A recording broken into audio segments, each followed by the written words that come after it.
86 बस्तियों में जल्द ही जिसको की बिजली पानी सुविधा बहाल होगी। उक्त बातें बस्ती समिति के अध्यक्ष चंद्रशेखर मिश्रा ने कही है। बस्ती विकास समिति के सदस्यों ने गुरुवार को जिसको प्रबंधन से मुलाकात की। उन्होंने हाईकोर्ट के आदेश का हवाला देते हुए 86 बस्ती में बिजली पानी मुहैया कराने की मांग की है।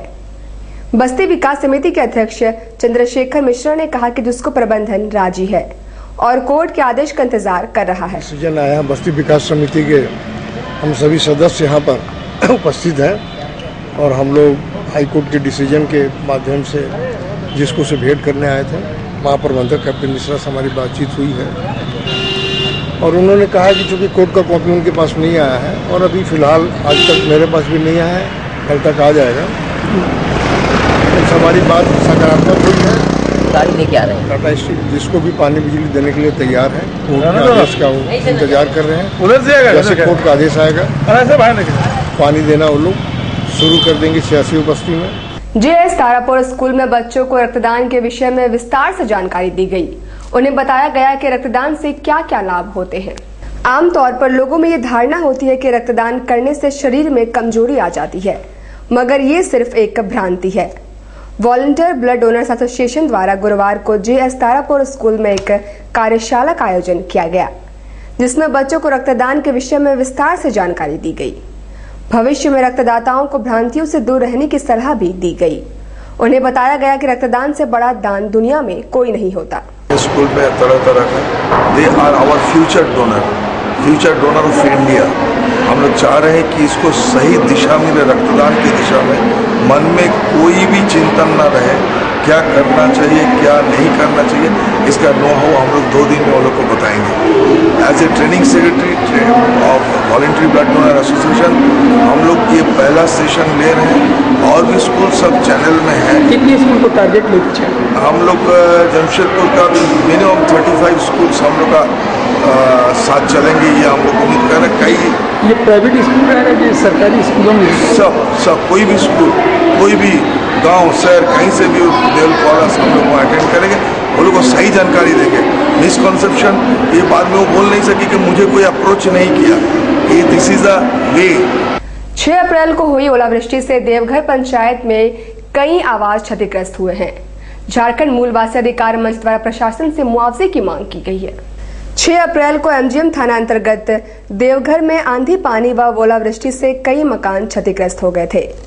झारखंड मूलवासी अधिकार मंच के बैनर पर बस्तीवासी उपायुक्त के पास आए और मुआवजे की मांग की।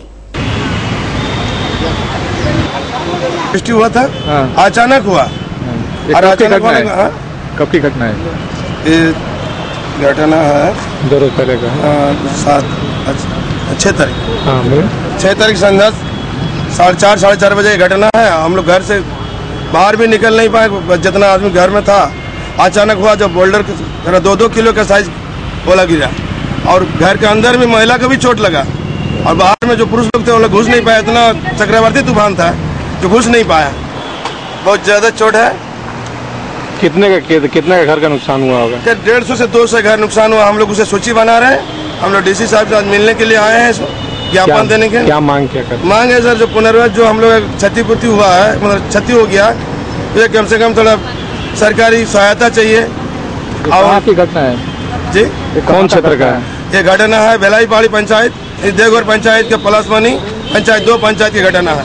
झारखंड विकास मोर्चा के कार्यकर्ताओं ने गांधीगिरी दिखाते हुए MGM अस्पताल के अधीक्षक को फूल भेंट किया।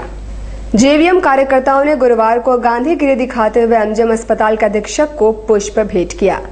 वे इसके जरिए अस्पताल की व्यवस्था ठीक कराने की मांग कर रहे थे।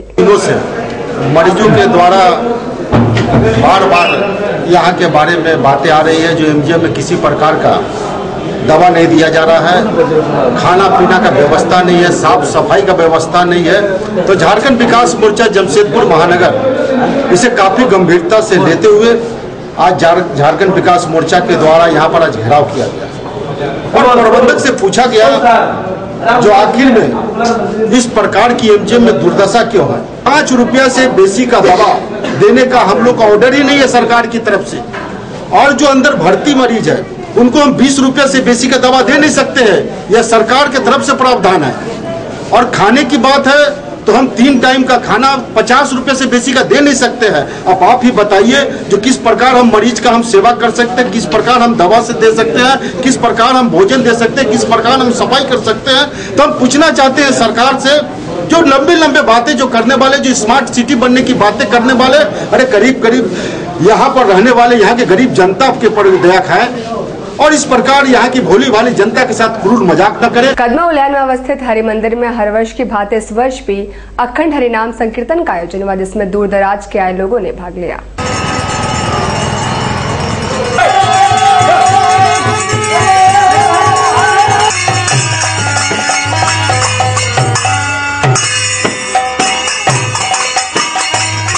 होता है और आज भी हो रहा है। आज इसका समापन है।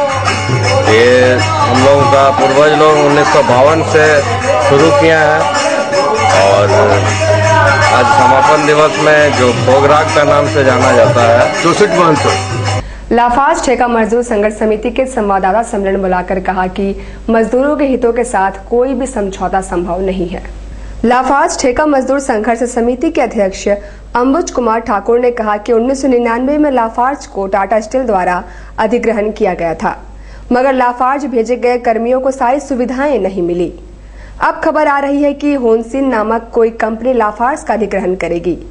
इस खबर से अपने हितों को लेकर मजदूरों में घबराहट है। टाटा स्टील कंपनी से लाफार्ज कंपनी का अधिग्रहण 1999 में हुआ और उस समय से अभी तक वहां के अस्थायी मजदूरों का जो सुविधा था टाटा स्टील में, वो उन्हें प्राप्त नहीं हो सका। अभी कुछ दिन पहले हमें पत्र के माध्यम से, पेपरों के माध्यम से पता चला है कि होलसिम नामक कंपनी लाफार्ज को खरीदने जा रही है, जिसके चलते संशय की स्थिति ठेका मजदूरों में, वहां के परमानेंट मजदूरों में है।